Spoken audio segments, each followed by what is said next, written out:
about what your mother done to you? I said, no, because she had a sickness.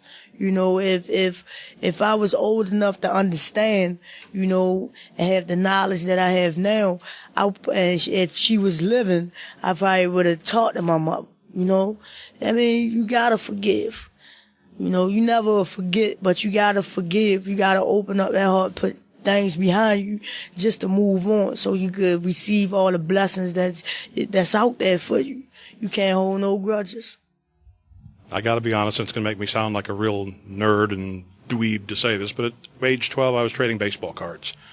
At age 12, you were on the streets, you were hustling drugs, and you had a growing gun collection. By 15, correct me if I'm wrong, by 15, you were arrested for killing another woman? Yes, I was, and that day, people asked me, like, if you could change your life around, what would you change? I said, I'll go back to that day that, you know, that her life was thrown away and my life was thrown away. You know, and I wish I could just turn back ahead of time. I never knew the girl there in my life. People say we was beefing. No, it wasn't no beef. I never knew the lady. Well, maybe not up until 10 seconds before you had to shoot her. I mean, it was self-defense, but there's no self-defense law in Maryland. So, you know, I can't say that I was defending myself or nothing like that, you know.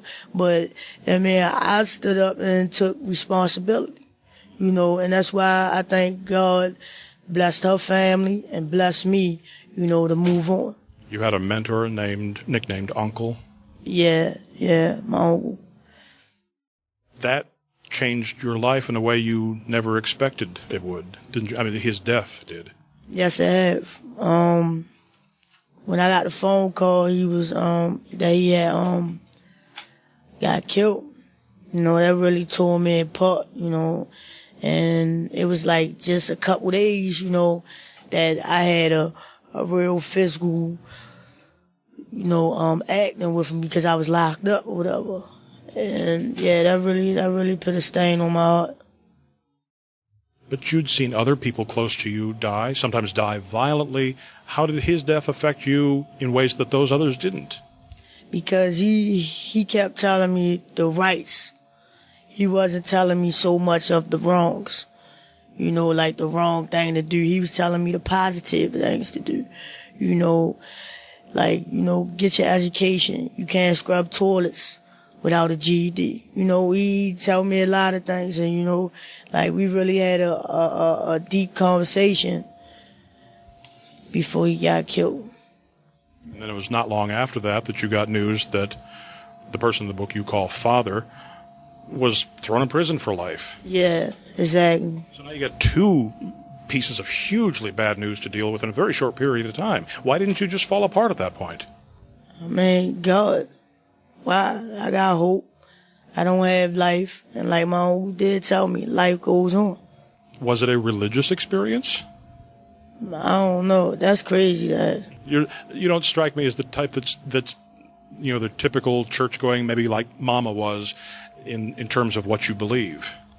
I mean, you can't judge a book by its cover. You know, even though I don't go to churches every Sunday and sit up there with the Holy Ghost every morning and every night before I lay down, and before, like, when I get up, I get on my two knees that God bless me with and say my prayers.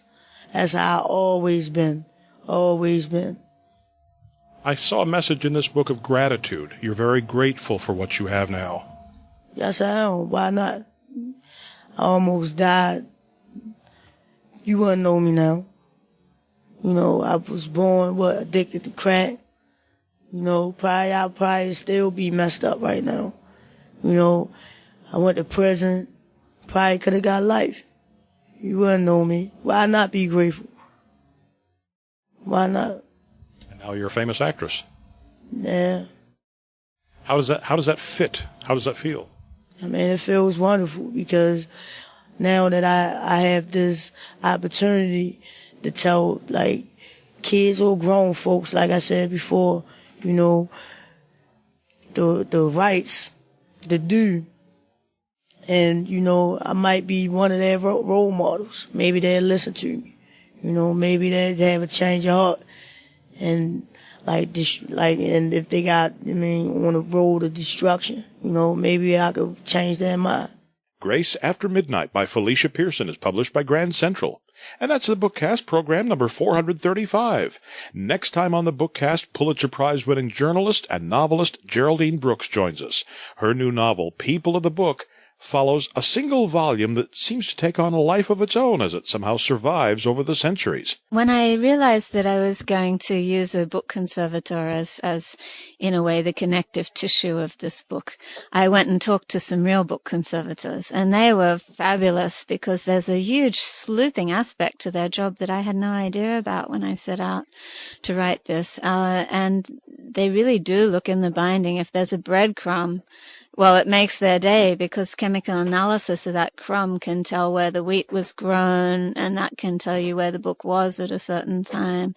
And an insect wing is absolutely golden for them. That's next time on the Bookcast. And then after that, Roz Chast.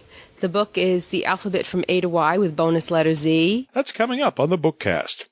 Now, as you've heard me tell you, our companion website, eyeonbooks.com, is undergoing some big changes as we work hard to upgrade it to make it easier than ever for you to enjoy listening to and sharing interviews with your favorite authors and becoming part of a community of listeners.